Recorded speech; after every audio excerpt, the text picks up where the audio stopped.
Bismillahirrahmanirrahim. Assalamualaikum warahmatullahi wabarakatuh.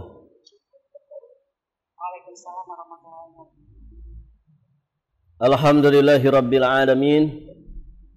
Wassalatu wassalamu ala ashrafil anbiya'i wa imamil mursalin Nabiyyina Muhammadin alaihi afdalus salati wa atammu taslim wa ala alihi wa ashabihi ajma'in wa sallama tasliman mazidan ila yaumiddin thumma amma ba'd. Allahumma inna nas'aluka ilman nafi'an wa rizqan tayyiban wa amalan mutaqabbala. Allahumma 'allimna ma yanfa'una wanfa'na bima 'allamtana wa zidna min ilmika wa karamika wa judika ya dzal jalali wal ikram. Innaka ala kulli syai'in qadir wa bil ijabati jadir. Para hadirin, akhwat wa ummahat fillah, rahimani wa rahimakumullah. Alhamdulillah, pada kesempatan pagi hari menjelang siang ini Allah Subhanahu wa taala kembali mempertemukan kita di majelis ini walaupun secara online. Semoga Allah Subhanahu wa taala tidak mengurangi keberkahannya. Baik, ibu-ibu yang dirahmati Allah, kita akan melanjutkan dalil yang kelima, masih di pembahasan pertama dari kitab Tauhid. Qala al-muallif rahimahullahu taala wa qauluhu ta'ala, dan firman Allah Subhanahu wa taala yakni di surat Al-An'am ayat 151.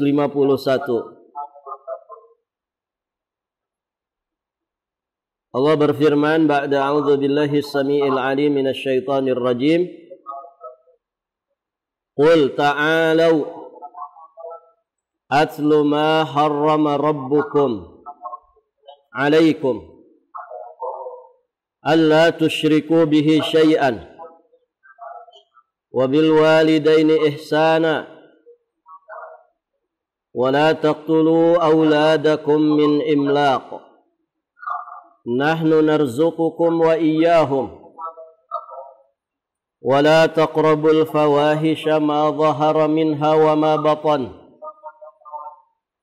wa la taqtulun nafsa allati harramallahu illa bil haqq dzalikum wassaakum bihi la'allakum ta'qilun. Allah berfirman yang artinya, katakanlah wahai Nabi Muhammad,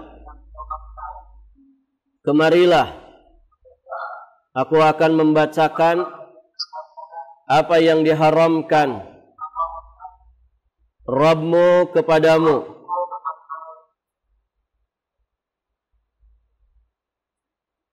Apa yang diharamkan Rabb kalian kepada kalian, yakni janganlah mempersekutukannya dengan apapun. Janganlah kalian berbuat syirik kepadanya, menyekutukan Allah dengan sesuatu apapun. Berbuat baiklah kepada kedua orang tua, yakni kepada ibu dan bapak. Dan janganlah membunuh anak-anakmu karena takut miskin. Rabbmu berfirman, kamilah yang memberi rezeki kepada kalian dan juga kepada mereka. Janganlah pula kalian mendekati perbuatan keji, baik yang nampak maupun yang tersembunyi. Janganlah kalian membunuh orang yang diharamkan Allah kecuali dengan alasan yang benar. Demikian itu yang diperintahkan kepadamu agar kamu mengerti. Baik. Ibu-ibu yang dirahmati Allah, ayat yang mulia ini menjelaskan kepada kita bahwa pelanggaran tauhid merupakan keharaman yang terbesar. Ketika Allah Subhanahu wa taala memerintahkan di dalam ayat ini kepada Nabi Muhammad sallallahu alaihi wasallam untuk membacakan perkara-perkara yang diharamkan Allah Subhanahu wa taala, maka keharaman yang pertama disebut di dalam ayat ini adalah haramnya menyekutukan Allah dengan sesuatu apapun. Baik, ibu-ibu yang dirahmati Allah, sekali lagi ini menunjukkan bahwa pelanggaran tauhid merupakan keharaman yang terbesar dibandingkan dengan keharaman-keharaman yang lainnya. Baik. Kemudian di sini pensyarah rahimahullahu taala beliau menjelaskan syarah dari kosakata yang ada di dalam ayat ini. Kalimat ta'alau itu artinya kemarilah. Yang dimaksud yakni menghadaplah. Ta'alau, ta'al. Atlu aku bacakan, maksudnya di sini adalah aku kisahkan, aku sampaikan ya kepada kalian. Ma harrama rabbukum alaikum, apa yang diharamkan atas kalian oleh Rabb kalian. Yang dimaksud adalah apa-apa yang diharamkan dengan hak, ya, apa-apa yang diharamkan secara hak dengan kebenaran, dengan dalil, bukan karena perkiraan, bukan pula karena praduga. Tapi ini keharaman yang pasti datang dari Rabb kalian. Baik. Haram yang dimaksud di sini ya secara bahasa maksudnya adalah tercegah. Jadi perkara-perkara yang diharam berarti perkara-perkara yang dicegah dan dilarang untuk dilakukan. Kemudian kalimat alla tusyriku bihi syai'an. Alla tusyriku bihi syai'an. Janganlah kalian mempersekutukannya dengan sesuatu apapun. Yang dimaksud dengan kalimat ini, janganlah kalian beribadah kepada selainnya di samping beribadah kepada Allah Subhanahu wa taala. Itu yang namanya kesyirikan. Jadi musyrik itu orang yang menyekutukan Allah dalam beribadah. Maksudnya dia beribadah kepada Allah, juga dia beribadah kepada selain Allah. Wala taqtulu auladakum min imlaq. Janganlah kalian membunuh anak-anak kalian karena takut kemiskinan. Maksudnya janganlah membunuh anak keturunan kalian, baik laki-laki ataupun perempuan, sama saja. Baik laki-laki ataupun perempuan. Janganlah kalian membunuh anak-anak kalian, baik laki-laki ataupun perempuan, karena khawatir menjadi fakir miskin.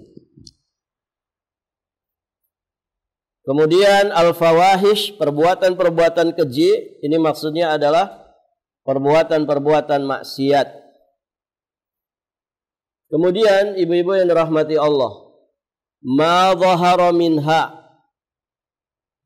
Kalimat ma dhahara minha di dalam ayat ini maksudnya adalah apa yang nampak, apa yang zahir, yakni yang terjadi antara sesama manusia, antara kita dengan manusia. Wa ma batan, dan apa yang tersembunyi, itu maksudnya adalah dosa-dosa yang terjadi antara kita sebagai makhluk dengan Allah sebagai Khalik. Taib. An-nafs allati harramallah, jiwa yang diharamkan Allah, maksudnya adalah orang-orang yang haram darahnya ditumpahkan. Ya, seperti ya darahnya seorang muslim jelas. Kemudian darahnya kafir muahad. Kafir yang memiliki perjanjian damai dengan kaum muslimin. Kemudian kafir zimmi, yakni kafir yang mendapatkan kafir yang membayar jizyah, upeti kepada pemerintahan kaum muslimin. Kemudian kafir musta'man atau musta'min, yakni orang kafir yang mendapatkan jaminan keamanan dari pemerintahan kaum muslimin. Nah, darah mereka ini haram ditumpahkan. Mereka ini haram ya dibunuh. Taib. Muslim, kemudian kafir zimmi, kemudian kafir muahad dan kafir musta'min. Taib, ibu-ibu yang dirahmati Allah. Jadi 4 jiwa ini yang diharamkan jiwanya atau diharamkan dialirkan darahnya. Tidak boleh dibunuh. Illa bil haq, kecuali dengan alasan yang benar. Alasan yang benar untuk ditumpahkannya darah seorang manusia diantaranya adalah zina ba'da ihsan, yakni yang melakukan zina setelah menikah secara sah, maka halal darahnya. Artinya dia mendapatkan hukuman had dengan cara dirajam sampai mati. Kemudian murtad dari Islam, murtad setelah dia beriman, orang yang murtad juga halal darahnya. Artinya barakallahu fikum, ya, ketika dia mendapatkan hukuman had bagi orang yang murtad, maka berarti dialirkannya darah dia, dibunuhnya dia itu dengan hak, dengan alasan yang benar. Berikutnya adalah membunuh dengan sengaja. Membunuh dengan sengaja, yakni membunuh jiwa yang pada asalnya terjaga, terlindungi darahnya. Maka an-nafsu bin nafsi, ya, orang yang membunuh dengan sengaja, maka balasannya adalah dibunuh lagi. Dan yang demikian itu adalah hukum qisas. Yang demikian itu adalah hukum qisas. Taib. Atau juga hal-hal yang selain daripada itu yang dibolehkan dalam syariat Islam, ya, sebagai alasan untuk membunuh seseorang. Jadi yang masyhur 3 itu, ya. Zina setelah menikah secara sah, kemudian orang yang murtad, kemudian yang secara sengaja, ya, membunuh jiwa yang diharamkan Allah, atau dalam makna qisas. Termasuk kafir harbi, ya, bisa ditambahkan kafir harbi. Kafir harbi itu orang kafir yang memerangi, menyerang kaum muslimin. Maka darah mereka juga halal bil haq, ya, halal karena alasan yang benar, karena mereka menyerang. Barakallahu fiikum. Taib, ibu-ibu yang dirahmati Allah. Dzalikum, yang demikian itu, ini isyarat kepada apa-apa yang diharamkan sebelumnya. Wassakum, yang diwasiatkan kepada kalian, ya. Ini maksudnya adalah perintah yang dikukuhkan. Perintah yang dikukuhkan itulah yang disebut dengan wasiat. Taib, ibu-ibu yang dirahmati Allah. La'allakum ta'qilun. La'allakum ta'qilun.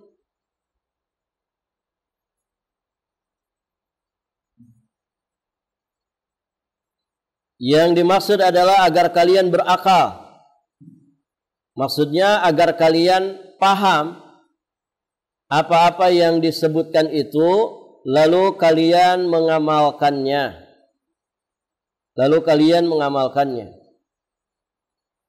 Jadi paham dan mempraktekkan. Baik, ibu-ibu yang dirahmati Allah.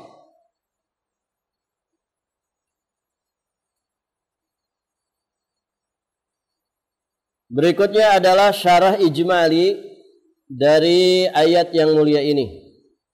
Jadi surat Al-An'am ayat 151. Beliau di sini muallif rahimahullahu taala menjelaskan secara global ayat ini. Beliau mengatakan di dalam ayat ini Allah Subhanahu wa taala memerintahkan nabinya Muhammad sallallahu alaihi wasallam agar mendakwahi, menyeru para musuh dakwah supaya mereka datang menghadap, menyimak kepada apa-apa yang akan beliau bacakan secara terperinci kepada mereka,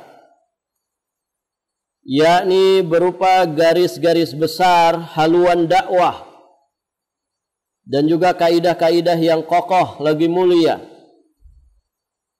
Allah Subhanahu wa taala juga menyebutkan sebagian darinya di dalam ayat ini dan juga ayat setelahnya. Dan oleh karena syirik itu menggugurkan semua amal saleh, Allah Subhanahu wa taala di dalam ayat ini memulai menyebutkan hakikat-hakikat ini dengan memperingatkan dari kesyirikan. Jadi karena syirik ini dosa yang paling besar, kemudian dia bisa menghapuskan seluruh amal-amal kebaikan. Allah Subhanahu wa taala memulai menyebutkan yang keharaman-keharaman di dalam ayat ini dengan pertama kali menyebutkan haramnya menyekutukan Allah, haramnya berbuat syirik kepada Allah Subhanahu wa taala. Kemudian yang kedua, Allah pun merangkaikannya dengan perintah berbakti kepada kedua orang tua. Perintah berbakti kepada kedua orang tua. Barakallahu fikum. Ini sebagaimana ayat sebelumnya juga.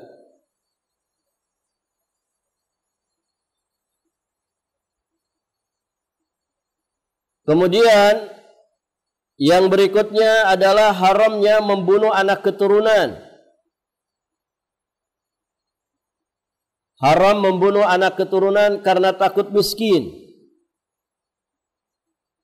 Kenapa Allah melarang itu? Karena tentu ini bisa memutus dan menghentikan garis keturunan. Barakallahu fikum. Kemudian disebutkan kalimat min imlaq, kalimat takut miskin, karena pada umumnya inilah penyebab seseorang itu membunuh anaknya di masa jahiliyah. Jadi kalau kita lihat sejarah di masa jahiliyah, di mana mereka membiarkan anak laki-laki mereka hidup, sedangkan anak perempuan mereka bunuh, itu motifnya adalah ekonomi. Motifnya adalah karena mereka takut miskin. Mereka punya prasangkaan yang salah, punya keyakinan yang batil, ya, bahwasannya anak perempuan itu tidak bernilai ekonomis. Maka mereka membunuhnya. Takut ekonomi mereka terancam.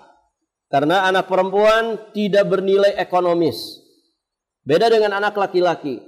Wal iyadzu billah. Baik, ibu-ibu yang dirahmati Allah.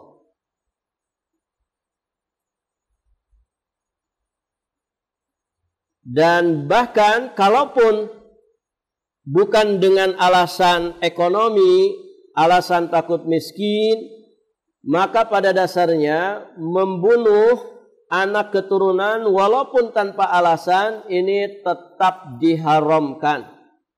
Kalau alasannya alasan yang lain, bukan karena faktor kemiskinan saja misalkan, maka tetaplah yang namanya membunuh anak keturunan ini perkara yang haram. Namun di sini disebutkan ghaira imlaq, ya, min imlaq, itu maksudnya karena memang kebanyakan orang tua yang membunuh anaknya adalah karena faktor ekonomi tadi, takut miskin. Padahal di dalam ayat ini Allah menegaskan, Allah lah yang menanggung rezeki mereka, juga menanggung rezeki anak-anak mereka secara bersamaan. Masya Allah, ibu-ibu yang dirahmati Allah, anak itu terlahir ke alam dunia sudah membawa catatan rezekinya. Maka benarlah apa yang dikatakan oleh sebagian orang bahwa banyak anak itu banyak rezeki. Karena memang demikian, tidaklah anak itu lahir melainkan dia membawa catatan rezekinya. Anak itu sendiri sejatinya adalah rezeki yang tidak ternilai harganya. Ketika orang itu memahami, mengetahui bimbingan Allah dan Rasulnya terkait dengan anak keturunan, dia bisa menjadi aset, dia bisa menjadi pahala jariah yang tidak akan pernah terputus pahalanya. Barakallahu fikum. Dan ini tentu setinggi-tingginya nilai dari rezeki, melebihi rezeki duniawi. Taib, ibu-ibu yang dirahmati Allah. Kemudian Allah pun melarang semua bentuk fahisyah, semua bentuk maksiat, baik yang nampak ataupun yang tersembunyi. Kemudian berikutnya di dalam ayat-ayat ini Allah Subhanahu wa taala juga mengharamkan membunuh tanpa alasan yang benar. Karena hal tersebut bisa mengancam eksistensi masyarakat. Artinya bisa mengancam keberadaan manusia. Barakallahu fikum.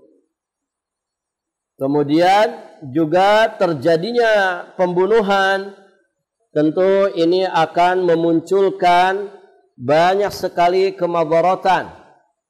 Adanya kegaduhan, kehancuran, adanya hasad, iri hati, dendam kesumat, dan yang semisal dengan itu. Barakallahu fikum.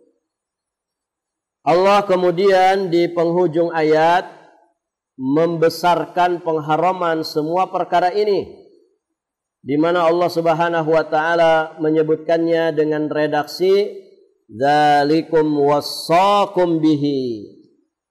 Kalimat wassaqum, kalimat wasiat ini tentu lebih dalam dari sekedar itulah yang kami perintahkan. Tapi di sini ungkapannya dzalikum wassaqum, itulah yang kami wasiatkan. Nah, kalimat wassaqum ini menunjukkan bahwa perkara-perkara yang disebutkan tadi ini perkara-perkara besar yang mesti dipahami dengan sebaik-baiknya dan juga dipatuhi ya dengan semaksimal mungkin. Barakallahu fikum. Baik, ibu-ibu yang dirahmati Allah. Berikutnya, faidah-faidah yang bisa kita petik dari ayat yang mulia ini.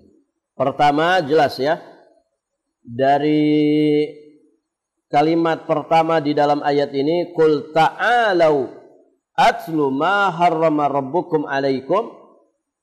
Dari kalimat ini menjelaskan kepada kita wujubud da'wah ila tauhid. Wajibnya kita mendakwahkan tauhid kepada umat manusia. Barakallahu fikum. Ini diambil dari kebalikan keharaman yang pertama yang disebutkan ya di dalam ayat ini. Baik. Maka wajib mendakwahkan tauhid kepada umat manusia.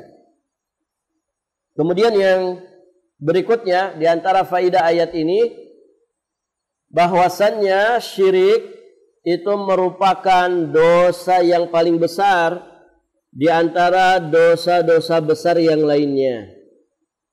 Kenapa? Karena Allah menyebutkannya pertama kali ketika menyebutkan perkara-perkara yang diharamkan. Dan ditambah lagi, dosa syirik itu menyebabkan semua amal menjadi batal. Semua amal itu menjadi sirna pahalanya dan sia-sia. Taib. Dari sini seharusnya kita berhati-hati dan waspada dari semua dosa syirik. Kemudian yang kedua, faidah yang bisa kita petik dari ayat tersebut sebagaimana ayat sebelumnya, yakni diwajibkan berbakti kepada kedua orang tua, baik dengan jiwa dan raga kita, baik dengan hati, baik dengan lisan, dan juga pendengaran kita. Wajib berbakti kepada kedua orang tua. Kemudian yang ketiga, berdasarkan ayat ini diharamkan membunuh anak keturunan, dan termasuk di dalam permasalahan ini ya adalah menggugurkan kandungan setelah berumur 40 hari dari sejak awal kehamilan. Ini juga sama, ya, wala taqtulu auladakum, masuk ke dalam larangan tersebut. Janganlah kalian membunuh ya anak-anak kalian. Barakallahu fikum. Menggugurkan bayi di dalam kandungan setelah usianya 40 hari, maka ini termasuk membunuh jiwa. Ini termasuk membunuh jiwa. Barakallahu fikum. Kenapa ada kalimat 40 setelah 40 hari dari sejak awal kehamilan? Jawabannya karena memang di masa-masa itu ya ruh mulai ditiupkan. Jadi sebelum 40 hari ruh itu belum ditiupkan. Namun kalau sudah lebih dari 40 hari maka itu sudah menjadi manusia karena sudah ada ruhnya. Barakallahu fikum. Kemudian di dalam ayat ini juga ditegaskan bahwa Allah yang menanggung rezeki semua makhluknya. Jadi jangan khawatir dengan rezeki Allah, karena Allah Subhanahu wa taala yang telah menanggung ya rezeki semua manusia tanpa terkecuali. Taib. Bahkan binatang melata saja mereka ya mendapatkan jatah rezeki dari Allah Subhanahu wa taala. Kemudian pelajaran berikutnya, menggugurkan kehamilan karena takut miskin, ini termasuk amril jahiliyah, ya, termasuk perbuatan jahiliyah. Menggugurkan kehamilan karena takut miskin, ini termasuk adatul jahiliyah.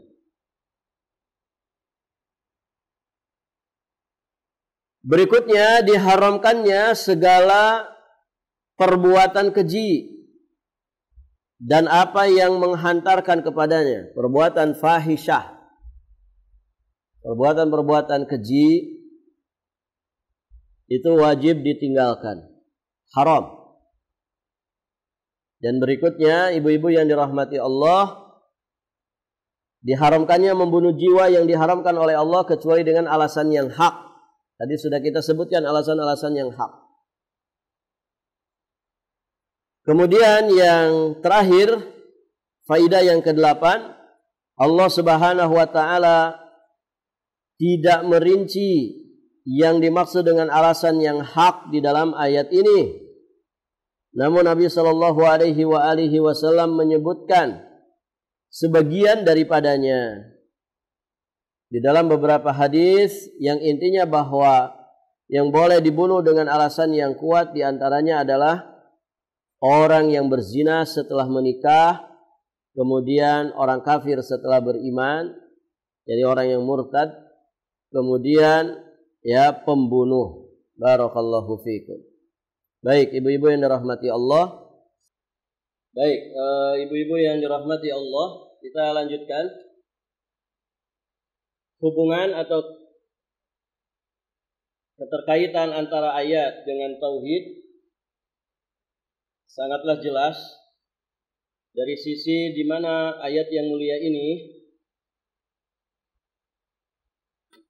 memperingatkan umat manusia dari kesyirikan dengan segala bentuk dan juga modelnya. Baik, ibu-ibu yang dirahmati Allah,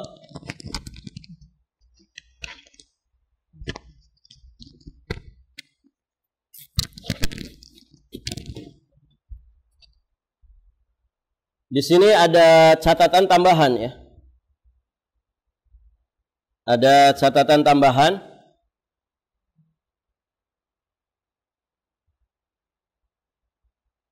Pensyarah tidak menyebutkan athar yang disebutkan oleh penulis matan.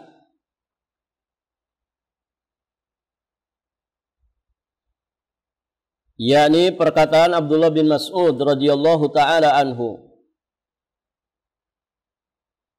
yang berbunyi, man arada an yanzura ila wasiyyati Muhammadin sallallahu alaihi wasallam allati 'alaiha khatamuhu falyaqra qul ta'alu atlu ma harrama rabbukum 'alaikum alla tusyriku bihi syai'a. Jadi kata Abdullah bin Mas'ud, siapa yang ingin melihat wasiat Nabi Muhammad sallallahu alaihi wasallam yang distempel dengan cincin beliau, karena beliau punya cincin yang sekaligus menjadi alat untuk stempel, ya, bertuliskan Muhammad Rasulullah. Nah, kata Abdullah bin Mas'ud, siapa yang ingin melihat wasiat Nabi Muhammad SAW yang distempel dengan cincin beliau, maka bacalah firman Allah ini. Ya, bacalah firman Allah ini. Yakni yang dimaksud adalah firman Allah Subhanahu wa taala di surat Al-An'am tadi ayat 151. Baik, ibu-ibu yang dirahmati Allah, kita lanjutkan.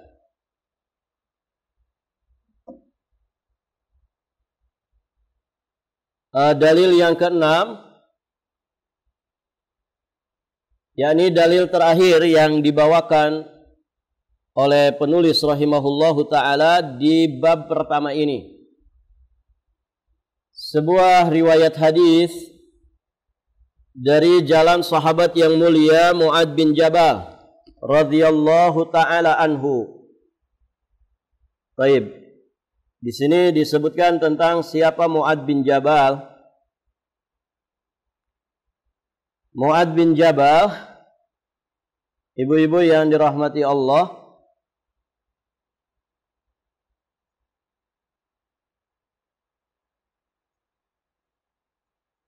kunyahnya adalah Abu Abdurrahman. Abu Abdurrahman. Mu'ad bin Jabal al-Ansari al-Khazraji. Beliau adalah sahabiyun masyhur, seorang sahabat Nabi yang terkenal. Beliau termasuk di antara tokoh-tokohnya para sahabat, dan beliau juga termasuk salah satu ulamanya para sahabat, Beliau juga dikenal sebagai As-Sabiqun al-Awwalun. As-Sabiqun al-Awwalun. Orang-orang yang pertama-tama masuk ke dalam dinul Islam.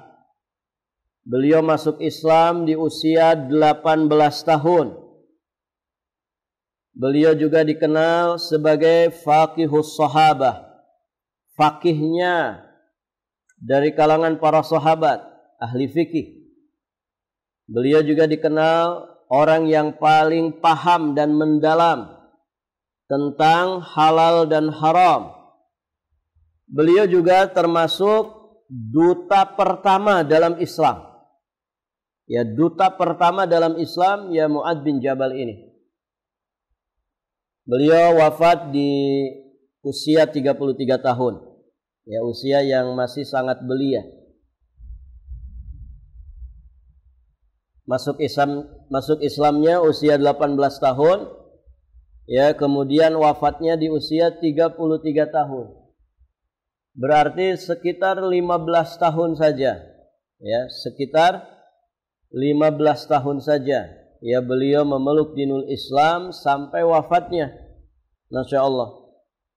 Namun, ya beliau menorehkan kebaikan yang sangat luar biasa. Ya, dikenang sepanjang masa. Ya, beliau wafatnya di negeri Syam di usia 33 tahun. Ya, karena adanya wabah. Ya. Barakallahu fikum. Dan beliau wafat di tahun 18 Hijriyah. Ya, 18 Hijriyah. Nabi wafat di tahun 11 Hijriyah. Beliau wafat di tahun 18 Hijriyah. Berarti sekitar 7 tahun setelah wafatnya Rasulullah. Dan tadi masuk Islamnya di usia 18 tahun. Berarti iya, awal Nabi hijrah ke Madinah. Awal Nabi hijrah ke Madinah, ya beliau masuk ke dalam dinul Islam. Baik, ibu-ibu yang dirahmati Allah.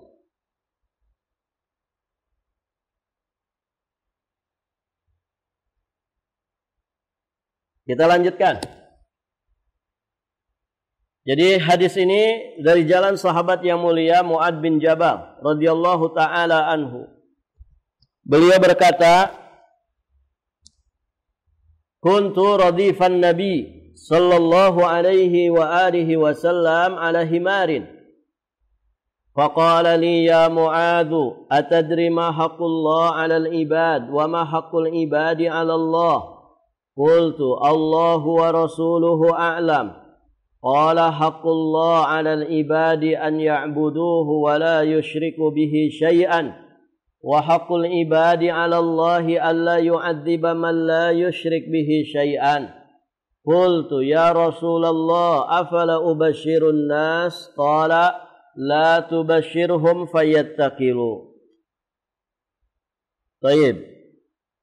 Aku pernah dibonceng Nabi sallallahu alaihi wa alihi wasallam mengendarai seekor keledai. Lalu beliau bersabda, "Wahai Mu'adz, tahukah engkau apa hak Allah atas para hambanya?" Hak Allah atas para hambanya. Berarti ini adalah kewajiban hamba kepada Allah. Dan apa hak para hamba atas Allah? Maka kemudian Mu'adz mengatakan, aku menjawab, Allahu wa rasuluhu a'lam. Allah dan Rasulnya yang lebih mengetahui.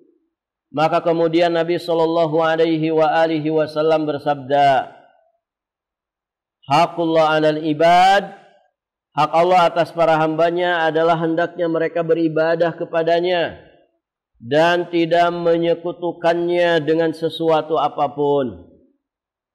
Dan hak hamba-hamba atas Allah adalah bahwa Allah tidak akan mengazab orang yang tidak menyekutukannya dengan sesuatu apapun.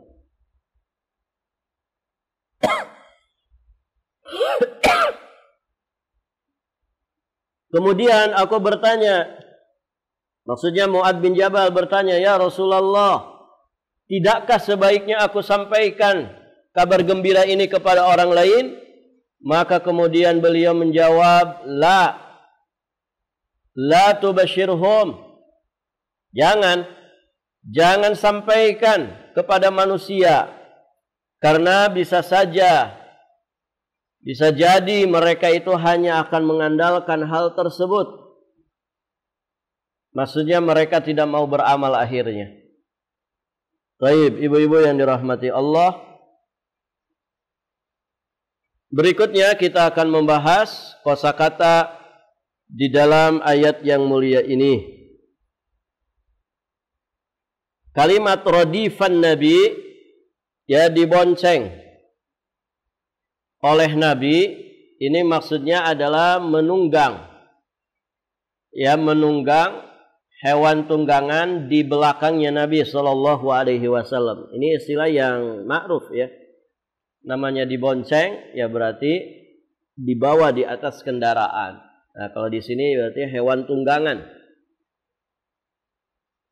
Hakullah 'alal ibad, hak Allah atas para hambanya. Ini maksudnya adalah hak yang wajib. Sedangkan hakul ibad 'alallah, hak hamba atas Allah, maksudnya adalah apa yang Allah wajibkan atas dirinya. Jadi kalau Allah memberikan hak para hambanya, bukan berarti hambanya yang nuntut hak, atau ada pihak yang lain yang kemudian menuntut haknya kepada Allah. Bukan itu maksudnya. Tapi Allah sendiri yang mewajibkan atas dirinya. Hal ini sebagai nikmat dan karunia, bukan sebagai hak imbalan. Ya, sebagaimana hak makhluk atas makhluk yang lainnya. Nah, demikian. Dan ini penting dipahami, ibu-ibu yang dirahmati Allah, bahwa ketika Allah memberikan hak para hambanya, itu bukan berarti Allah Subhanahu wa ta'ala diwajibkan oleh pihak lain untuk memberikan hak para hambanya. Tidak. Barakallahu fiikum. Kemudian hakul ibad. Baik. Ubashirun nas. Afala ubashirun nas. Ubashirun nas maksudnya aku sampaikan kabar gembira ini kepada yang lain. Ubashiru yakni mengabarkan kepada mereka, kepada orang lain dengan apa yang membuat mereka itu bergembira. Yang dimaksud oleh Mu'adz bin Jabal, afala ubashirun nas, itu maksudnya adalah hadis yang mulia ini. Kemudian kalimat fayattakilu, karena mereka akan bersandar kepada hal tersebut. Maksudnya mereka bertopang, mengandalkan tauhidnya tanpa kemudian mau bersungguh-sungguh di dalam beramal saleh. Baik, ibu-ibu yang dirahmati Allah. Kita jelaskan makna ijmali dari hadis yang mulia tersebut.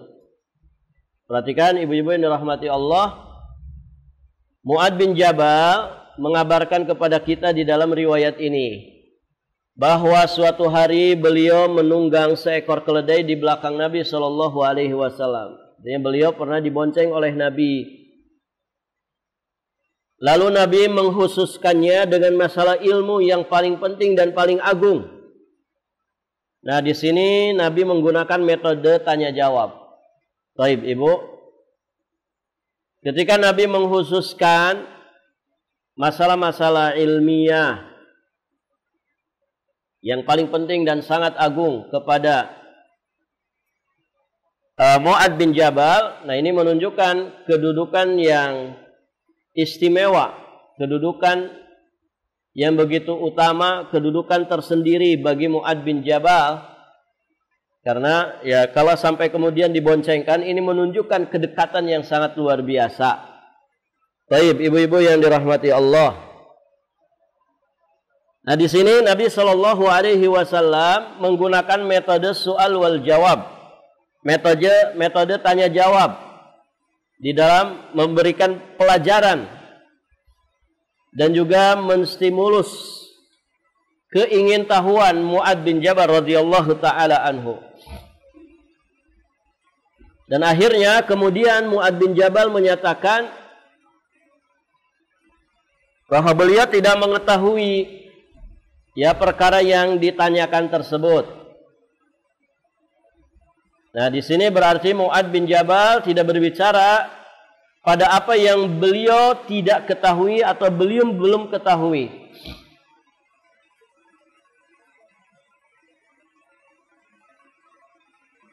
Kemudian di dalam hadis ini juga Nabi Shallallahu Alaihi Wasallam menjelaskan kepada Mu'adz tentang dua hakikat yang paling penting, yaitu apa yang wajib bagi Allah atas para mukallaf dan apa yang wajib bagi Allah, maksudnya wajib atas para hambanya yang dibebani syariat. Kemudian perkara terpenting yang kedua adalah apa yang Allah wajibkan atas dirinya untuk para hambanya sebagai bentuk nikmat dan karunia dari Allah Subhanahu wa taala. Nah, tatkala Mu'adz bersemangat untuk menyampaikan apa yang membuat gembiranya kaum muslimin, apa yang menjadi bisyarah bagi kaum muslimin, Mu'adz bin Jabal akhirnya meminta izin dari Nabi Shallallahu Alaihi Wasallam untuk menyebarkan berita gembira ini kepada manusia yang lainnya.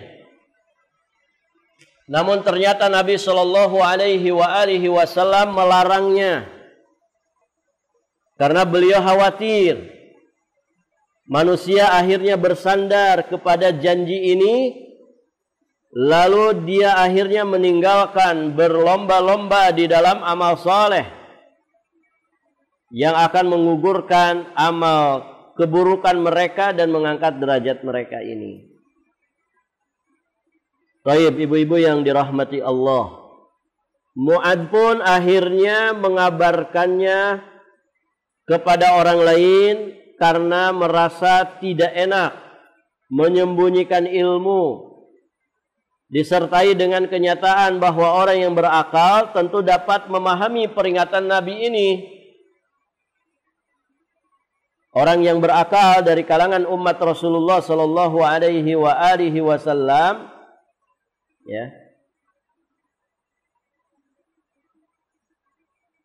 tentu akan memahami maksud daripada hadis ini, bahwa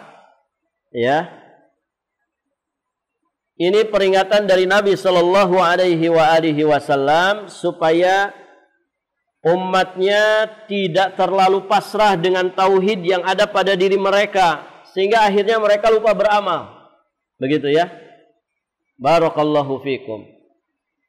Jadi ada dorongan tersendiri bagi Mu'adz bin Jabal untuk kemudian menyampaikan berita gembira ini kepada kaum muslimin yang lainnya. Baik, ibu-ibu yang dirahmati Allah,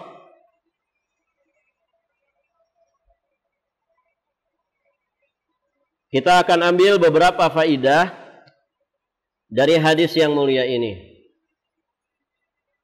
Faidah pertama, bolehnya membonceng di atas seekor hewan tunggangan jika memang tidak memberatkan hewan tersebut. Jadi boleh ya, boncengan itu boleh, yang penting sesuai kapasitas, gitu ya. Kalau boncengannya kapasitas 1 penumpang, kemudian 6 penumpang numpuk semua di situ, nah ini kasihan ya kepada hewan tunggangannya. Ya, bahkan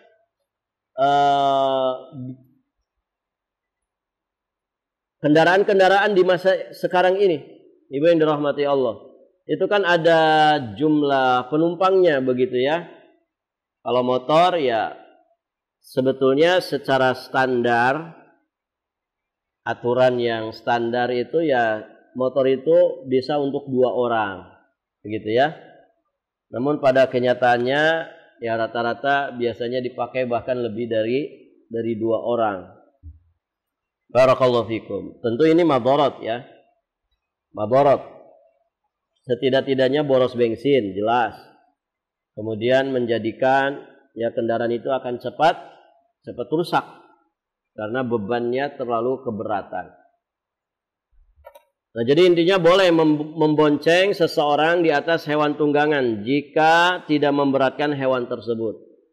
Dan ibu-ibu yang dirahmati Allah, ya diboncengnya Mu'adz bin Jabal itu di atas himar.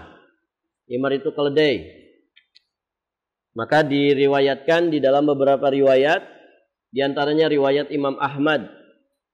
Ya beliau menyatakan kana lahu himar yuqalu lahu afir. Nabi Shallallahu Alaihi Wasallam memiliki himar yang beliau biasa panggil dengan afir. Pun demikian, ibu-ibu yang dirahmati Allah, di riwayat Ibnu Sa'id disebutkan tentang nama dari keledainya Nabi ini. Anna isma himarin Nabi Shallallahu Alaihi Wasallam ay-Ya'fur, al-Ya'fur. Ya kalau yang tadi afir, nah ini Ya'fur. Jadi sesungguhnya nama dari keledai Nabi Shallallahu Alaihi Wasallam adalah Ya'fur. Barakallahu fikum. Ya apapun namanya. Dan dari situ juga menunjukkan bahwasanya kita boleh ya menamakan binatang dengan nama-nama tertentu.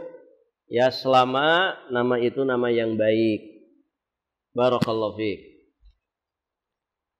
Berikutnya ibu-ibu yang dirahmati Allah, di sini kita ambil faidah tentang sikap tawadhu'nya Nabi Sallallahu Alaihi Wasallam, kerendahan hati Nabi Sallallahu Alaihi Wasallam. Dari sisi yang mana ibu? Faidah sikap tawadhu'nya Nabi ini diambil. Bagaimana penjelasannya? Ada yang bisa jawab?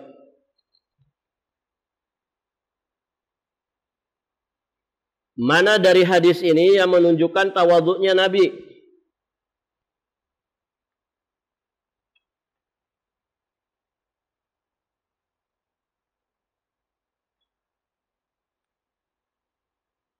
Ada ibu-ibu di sini?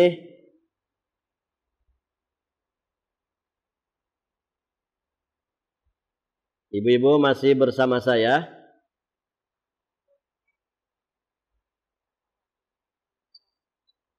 Yang mana, Bu? Bonceng, Pak. Barakallahu fiik. Iya. Dari keadaan Nabi di mana beliau membonceng sahabatnya. Nabi ini Sayyidul Anbiya wa Imam Al-Mursalin. Beliau punya kedudukan yang terhormat, kedudukan yang sangat tinggi sekali, dimuliakan. Ya disukai oleh kawan, disegeni oleh lawan. Begitu kan? Tapi ternyata beliau tidak gengsi untuk membonceng sahabat Mu'adz bin Jabal di atas himarnya. Masya Allah, ini ketawaduan Nabi. Jadi ibu yang dirahmati Allah, boleh silahkan berpangkat, berjabatan. Boleh kita itu punya kedudukan. Boleh kita berkursi. Begitu ya, punya kursi. Ya, boleh juga ibu-ibu yang dirahmati Allah, kita berharta, kaya raya. Namun semua itu tidak boleh menjadikan kita tinggi hati. Ya. Sebaliknya kita mesti tawadhu, rendah hati. Bukan juga ya pura-pura kere bagi orang kaya, tidak. Ya. Tapi tawadhulah, jangan sombong, jangan takabur, jangan ujub. Baik. Kemudian dari sini kita memahami bahwasannya keringat keledai itu suci. Keringat keledai itu suci. Karena tidak mungkin kalau najis kemudian Nabi menungganginya bersama Mu'adz bin Jabal. Kemudian di sini menunjukkan keutamaan Mu'adz bin Jabal, sudah tadi kita bahas. Kemudian di sini ada turuqut tadris, metode pembelajaran. bahwa metode tanya jawab di dalam mengajar ini termasuk metodenya Islam. Termasuk metodenya Islam. Dan ini kalau dipraktekkan Masya Allah, suasana itu ya akan sangat menyenangkan. Begitu ya. Kalau ada metode tanya jawab, orang bisa lebih perhatian, begitu ya. Yang ngantuk jadi hilang ngantuknya karena dia dikasih pertanyaan. Barakallahu fikum. Ini termasuk turukut tadris, metode pembelajaran Nabi. Berikutnya, haram membicarakan apa-apa yang tidak diketahui oleh orang yang bersangkutan. Jadi kalau kita ditanyai sesuatu tidak mengerti jawabannya, jangan memaksakan diri untuk menjawab. Begitu ya. Apa yang belum kita ketahui, ya maka jangan disampaikan. Apa yang disampaikan kalau bukan yang salah-salah gitu. Barakallahu fikum. Jadi haramnya membicarakan apa-apa yang tidak diketahui oleh orang yang bersangkutan. Kemudian hak Allah pertama atas mukallaf adalah mengesahkannya dalam ibadah, jelas ini. Ya, karena disebut pertama kali oleh Nabi Shallallahu Alaihi Wasallam. Kemudian faedah berikutnya, siapa yang meninggal dunia di atas tauhid maka dia aman dari azab jika dia tidak melakukan dosa-dosa besar yang menyebabkannya masuk ke dalam neraka. Barakallahu fikum. Kemudian yang terakhir, faedah yang ke-9, memadukan atau menjamak antara hadis ini dengan hadis yang lain. Ya, tentang barang siapa yang ditanya tentang suatu ilmu lalu dia menyembunyikannya, maka dia itu akan dikekang di hari kiamat dengan kekang yang terbuat dari api neraka. Wal iyadzu billah. Baik. Kemudian bahwasanya hadis dikekang dengan kekang dari api neraka, ini maksudnya haram menyembunyikan ilmu secara umum dalam semua permasalahan. Sedangkan hadis Mu'adz ini bermakna bolehnya sembunyikan suatu ilmu apabila bisa berakibat munculnya kerusakan yang pasti. Bolehnya menyembunyikan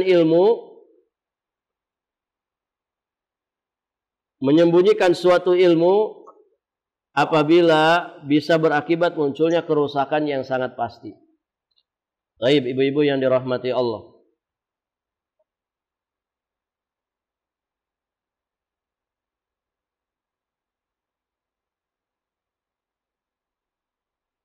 Jadi menjama hadis ini dengan hadis yang lain, ya hadis Mu'adz ini kan Nabi melarangnya untuk disampaikan kepada yang lain.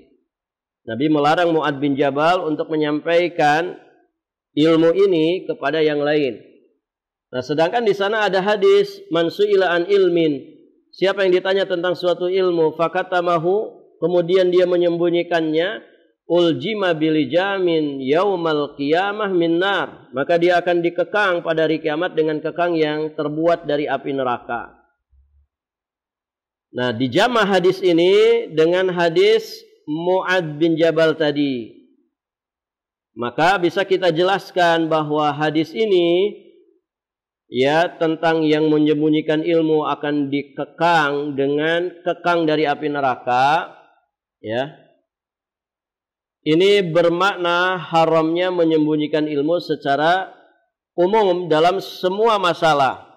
Ya, sedangkan hadis Mu'adz ini bermakna bolehnya menyembunyikan ilmu ya apabila bisa berakibat munculnya kerusakan yang pasti. Begitu ya. Jadi semacam taksis. Jadi hadis ini ditaksis oleh hadis Mu'adz bin Jabal tadi. Ya, hadis tentang ancaman menyembunyikan ilmu ini sifatnya umum. Ya, sedangkan taksisnya, penghususannya adalah hadis Mu'adz bin Jabal ini. Kalau memang berakibat munculnya kerusakan yang pasti, maka ibu-ibu yang dirahmati Allah bisa kita sembunyikan terlebih dahulu. Namun pada akhirnya toh Mu'adz bin Jabal di sini juga menyampaikan hadis tersebut kepada umat Rasulullah sallallahu alaihi wasallam, yakni menjelang beliau wafat. Karena kehati-hatian beliau khawatir kemudian terkena hadis ancaman tadi, ancaman orang yang menyembunyikan ilmu. Allahu a'lam bissawab. Munasabat, keterkaitan antara hadis ini dengan tauhid jelas bahwa dari sisi hadis ini menunjukkan hak Allah atas para hambanya. Disebutkan pertama kali, yakni beribadah hanya kepadanya dan tidak menyekutukannya dengan sesuatu apapun. Baik, ibu-ibu yang dirahmati Allah. Kemudian saya tambahkan satu faedah lagi.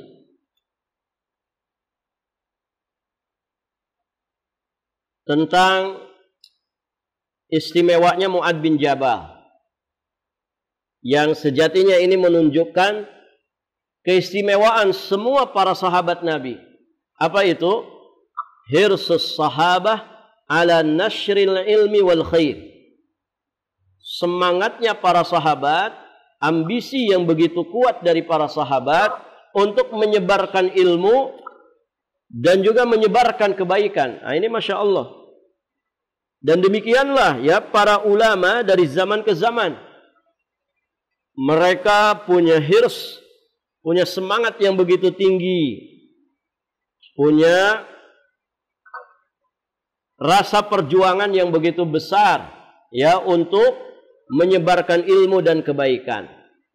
Ada kalamnya Imam Ibnul Mubarak di mana ketika beliau ditanya, "Lau qila laka lam yabqa min umrika illa yaum." Kalau dikatakan kepadamu wahai Imam bahwa umurmu tinggal sehari saja, tidak tersisa dari umurmu kecuali sehari saja. Ma kunta tasna, ma kunta sani'an. Apa yang akan kau perbuat?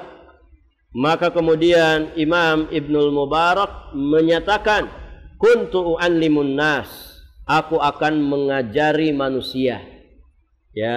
Aku akan mengajari manusia.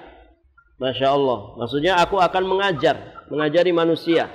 Menyampaikan ilmu, menyebarkan ilmu, menyampaikan kebaikan kepada manusia. Barakallahu fikum. Demikianlah sifat keteladanan para sahabat yang semestinya kita tiru. Bersemangat untuk menyebarkan ilmu dan juga kebaikan. Karena ibu-ibu yang dirahmati Allah, ilmu ini bisa hilang. Ilmu ini bisa hilang dengan wafatnya para ulama. Maka kita sebagai para penuntut ilmu punya semangat untuk menjaga ilmu ini dengan cara terus dipelajari. Kemudian juga bersemangat menjaga ilmu ini dengan cara terus disebarkan ilmu ini seluas-luasnya. Supaya terjaga, tidak punah. Nah itu ibu-ibu yang dirahmati Allah. Barakallahu fikum. Makanya Mu'adz bin Jabal di penghujung usianya beliau akhirnya menyampaikan bisyarah ini. Menyampaikan kabar gembira yang tercantum di dalam hadis Nabi yang mulia ini. Barakallahu fikum. Baik ibu-ibu yang dirahmati Allah, alhamdulillah bab pertama ini sudah kita anggap selesai pembahasannya. Insyaallah taala nanti kita masuk di bab yang kedua, atau juga boleh kita mengatakan ini bab pertama kalau pembahasan di bab pertama tadi dianggap sebagai muqaddimah dari kitab. Nanti pembahasan bab berikutnya babu fadli tauhid wa ma yukaffiru minadz dzunub. Bab tentang keutamaan tauhid dan dosa-dosa yang dapat digugurkan karenanya. Ini insyaallah taala kita akan lanjutkan di kesempatan berikutnya biidznillah. Baik ibu-ibu yang dirahmati Allah, sampai di sini pelajaran kita. Saya kira cukup ibu ya sampai di sini. Insyaallah nanti kita lanjutkan di kesempatan berikutnya biidznillah ta'ala. Kita akhiri dan kita tutup dengan doa kafaratul majlis. Subhanakallahumma wa bihamdik asyhadu an la ilaha illa anta astaghfiruka wa atubu ilaik. Adanallahu wa iyyakum ajma'in wallahul muwaffiq ila aqwamit thoriq. Al-'afwu minkum. Jazakumullah khair kepada ibu-ibu yang mungkin sudah hadir di majelis ya, sudah hadir di Baitul Ilmi. Semoga Allah Subhanahu wa taala memberikan pahala besar ya kepada ibu-ibu yang hadir walaupun dalam keadaan hujan lebat, dan bagi ibu-ibu yang melalui media online ya semoga juga mendapatkan pahala yang sama ya. Nah, kita sama-sama niat tadinya datang, qadarullah wa masya'a fa'al, hujannya begitu lebat ya sehingga keadaannya seperti ini, dan semoga hujan ini hujan yang membawa manfaat dan keberkahan bagi kita semua. Semoga Allah melindungi kita dari segala macam musibah, bencana, dan dari semua macam fitnah yang nampak ataupun yang tersembunyi. Amin Allahumma ya rabbal alamin. Jazakumullah khairan kepada semuanya, dan karena mohon maaf karena tidak bisa hadir di Baitul Ilmi gitu. Namun semoga tidak mengurangi keberkahan majelis kita. Baik Ibu, kita akhiri dan kita tutup dengan doa kafaratul majlis. Subhanakallahumma bihamdika asyhadu an la ilaha illa anta astaghfiruka wa atubu ilaik. Assalamualaikum warahmatullahi wabarakatuh.